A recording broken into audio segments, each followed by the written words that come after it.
శ్రీ గురుభ్యో నమః. శ్రీమాత్రే నమః. మా భక్తి టీవీని ప్రోత్సహిస్తున్నటువంటి మా ప్రేక్షకులందరికీ ధన్యవాదాలు తెలియజేస్తూ 22 జూన్ నుంచి 28 జూన్ వరకు గల కాలానికి రాశి ఫలితాలు ఏ విధంగా ఉన్నాయో తెలియచెప్పుకుందాము. ముందుగా గ్రహస్థితులు. మేషరాశిలో చంద్ర శుక్రులు, మిథున రాశిలో రవి గురు బుధులు, సింహరాశిలో కుజకేతువులు, అలాగే కుంభరాశిలో రాహువు, మీనరాశిలో శనిగారు. వారాంతానికి వచ్చేటప్పటికి చంద్ర బుధుల యొక్క స్థితి కర్కాటక రాశిలోకి వచ్చి ఉన్నది. అయితే గ్రహాల యొక్క సమ్మేళనాల యొక్క ఫలితాలు ఏ విధంగా ఉంటున్నాయి అంటే, చంద్ర శుక్రులు లలిత కళలకి ప్రధానమైన కారకులు.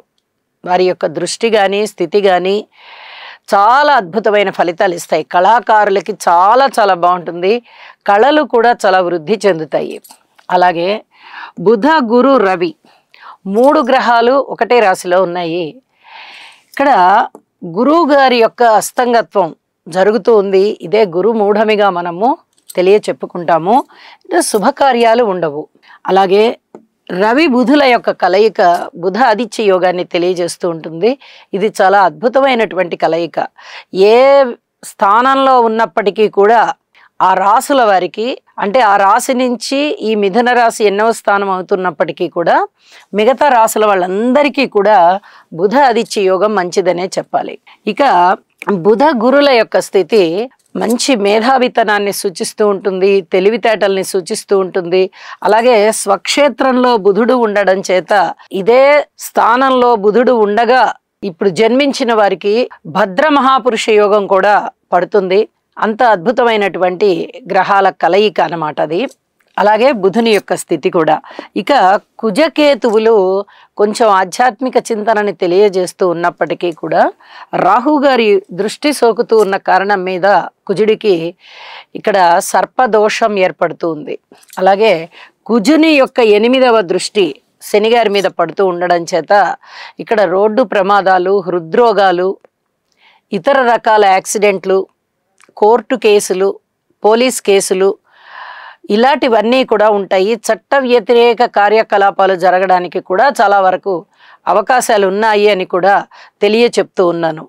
ఇక వారాంతంలోకి వెళ్ళేటప్పటికీ చంద్ర బుధుల యొక్క స్థితి చాలా చాలా ప్రశాంతమైన స్థితి. ఇది నిజానికి మైథలాజికల్గా చంద్రుని యొక్క కుమారుడు బుధుడు, వారిద్దరికీ సరిపోదు. కానీ చంద్రుడికి శత్రువులు ఎవరూ లేని కారణం చేత బుధుడితో అయినప్పటికీ, శనిగారితో అయినప్పటికీ, రాహుతో అయినప్పటికీ, కేతువుతో అయినప్పటికీ, ఎవరితో అయినప్పటికీ కూడా ఆయన శత్రుత్వం పెట్టుకోరు అని చెప్తూ ఉంటారు. కాబట్టి స్వస్థానంలో బుధుని యొక్క చేరిక జరిగినట్టుగా తీసుకుని ఈ కలయిక మంచిదే, స్మూత్ బిహేవియర్ కిందగా ట్రీట్ చేసుకోవాలి అని తెలియచేస్తూ ఉన్నాను.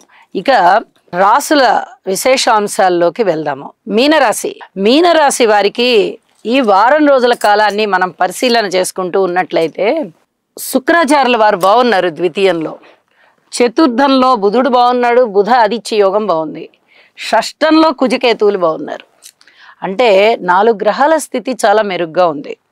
సంతాన రీత్యా బాగుంది, కుటుంబ పరంగా బాగుంది, మాతృవర్గ రీత్యా బాగుంది, ఉద్యోగ రీత్యా బాగుంది, భార్యాభర్తల అనుకూలత రీత్యా బాగుంది, అలాగే పితృవర్గ రీత్యా బాగుంది. మీకు మానసికమైన ప్రశాంతత కలగడానికి ఏవేవి జరిగితే బాగుంటుందో, ఈ వారంలో ఏ పనులు జరిగితే బాగుంటుందో మీకు అవన్నీ బాగున్నాయి. రుణాలు, ధనము కావాలి, ఇప్పుడు అవసరాలు ఉన్నాయి అనుకుంటున్నారా, ధనం వస్తుంది. అరే ఉద్యోగం లేదు, ఉద్యోగం కావాలి అనుకుంటున్నారా, ఉద్యోగం వస్తుంది. సరిగా ఒక మిత్రుడి యొక్క సహకారం అయినా ఉంటే బాగుండు, మిత్రులు దగ్గరలో అందుబాటులో ఉంటే బాగుండు, మరీ ఏకాకిగా ఉంటుంది, కేవలం ఇల్లు ఇల్లు ఇల్లు అన్నట్టుగానే ఉంటుంది అని మీ ఆలోచన ఆ మాత్రంగా వచ్చిందనుకోండి, మీ చిన్ననాటి మిత్రులు ఎవరైతే ఉంటారో వాళ్ళు అనుకోకుండా వచ్చి కలుస్తారు. అంటే మీ ఆలోచనలు ఏ విధంగా ఉన్నాయో ఆ ఆలోచనలన్నీ ఫలిస్తాయి. ఇది చెప్పదగినటువంటి సూచన. అలాగే స్థానచలనానికి అవకాశం ఉంది. ఇక వ్యసనాల బారిన పడకుండా చూసుకోండి.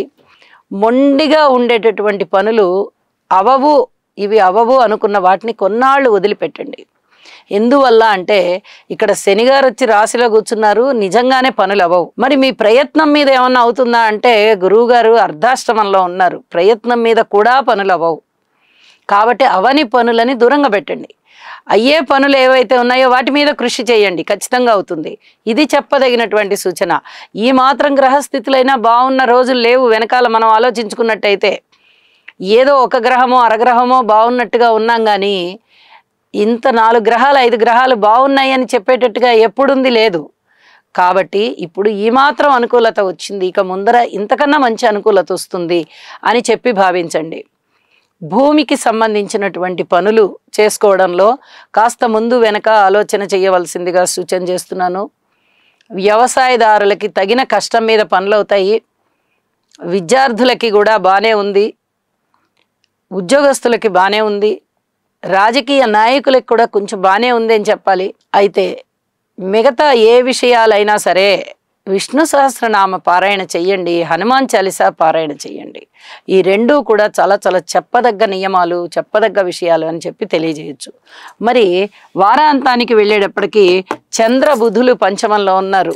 ఏమైనా మంచి ఫలితాలు వస్తాయా అంటే అంత మంచి ఫలితాలు అయితే ఏమీ రావు. కానీ పంచమాధిపతి పంచమంలో ఉన్నారు, ఇది కొంచెం మనకి కాస్త ఊపిరి పీల్చుకునే లక్షణం అన్నమాట, చెప్పదగ్గ సూచన అన్నమాట. దీన్ని మీరు జ్ఞప్తి అందించుకొని నవగ్రహ స్తోత్ర పారాయణాలు చేసుకుంటూ వీలైతే ఎవరైనా ఒక 3 అన్నదానం చెయ్యండి, చాలా చాలా మంచిది అని చెప్పి తెలియజేస్తూ ఉన్నాను. జాగ్రత్తలతో కూడిన అంశాల విషయంలో జాగ్రత్త పాటించండి. మీరు కృషి చేయవలసిన విషయాలలో కృషి చెయ్యండి, దైవ ధ్యానం చెయ్యండి, అన్నదానం చెయ్యండి. సర్వం శుభకరంగా జరుగుతుంది. శుభం. సర్వే జనా సుఖినో భవంతు. బుధగ్రహం యొక్క అనుకూలత కొరకు ప్రియంగు కలికాశ్యామం రూపేణ ప్రతిమం బుధం సౌమ్యం సౌమ్య గుణోపేతం తం బుధం ప్రణమామ్యహం. ఓం బ్రాం